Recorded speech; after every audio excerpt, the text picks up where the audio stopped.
Alright, so this problem uses the Lagrange error bound, which is bounded by the first unused term of the Taylor formula, with a little twist that, of course, we're talking about the maximum for some z value between x and c.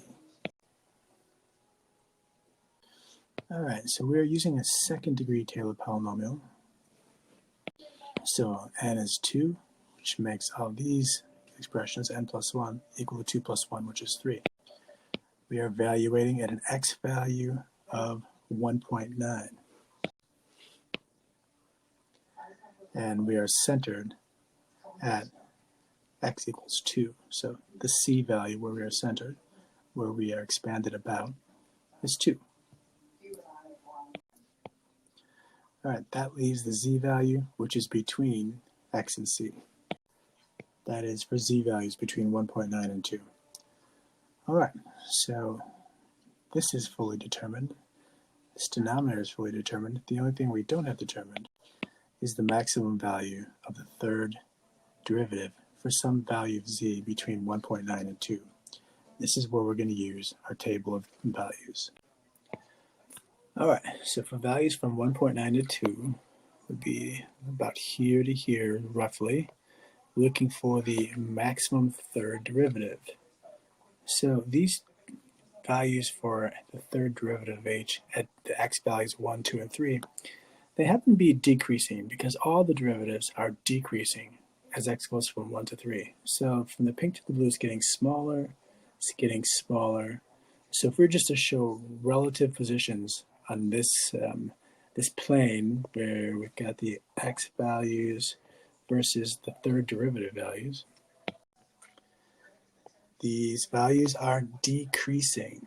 So if we graphed h triple prime of 1, h triple prime of 2, h triple prime of 3, pink, blue, green, we'd have something like this, pink, blue, green, where they're decreasing because that was given.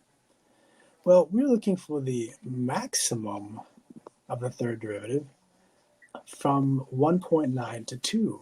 Well, from 1.9 to 2 is just from here to here, from 1.9 to 2.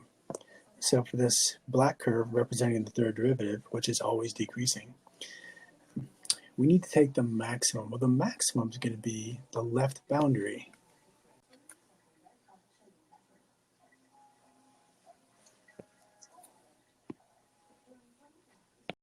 The derivative is always decreasing. So from 1.9 to 2, where's the maximum going to be for x values between 1.9 and 2? It's going to be there on the left bound. Now, we don't know what the third derivative is for 1.9. They only gave us the third derivative when x is 1, and when x is 2, and when x is 3. Those values were given to us in the table. So if we need the maximum value between 1.9 and 2, we can't use the one that they're giving. But they didn't give us this one. But we can't use this because we can't say that our error is guaranteed to be less than that maximum. So we have to use the maximum value of this interval, and it's definitely not the blue one. And the best we can say then is the pink, because we can guarantee that our error will be less than, if it's less than this entire expression when we use the maximum on the interval, then it's definitely going to be less than this entire expression when we use the pink value, because the pink value is even bigger of a max. And so if it was true for the yellow value for the max, then it will definitely be true for the pink. And since we don't know the yellow, we use the pink. All right, so the maximum of the third derivative between 1.9 and 2, we can't use the blue one.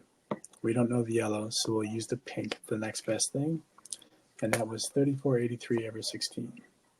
And 1.9 minus 2 is negative 0.1, and negative 0.1 is negative a tenth. And when we cube that, it'll still be negative, but the absolute value makes it positive a tenth cubed. And 3 factorial is 6. All right, we need to show that this is less than 1 over 25.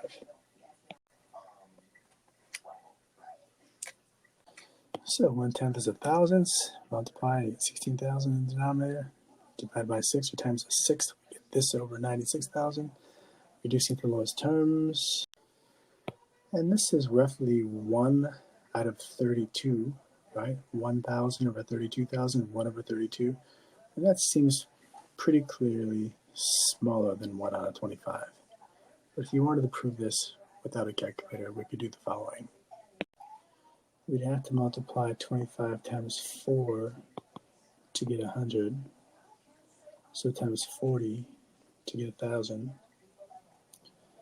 And then if you multiply that times 32, we get 32,000. So 1 over 25 is the same thing as 1280 over 32,000. And when we compare this over 32,000 divided by this over 32,000, we've shown that our error, our second degree error, by the Lagrange error bound theorem, has to be less than or equal to this value, which is less than 1/25. We've done it. We have done it.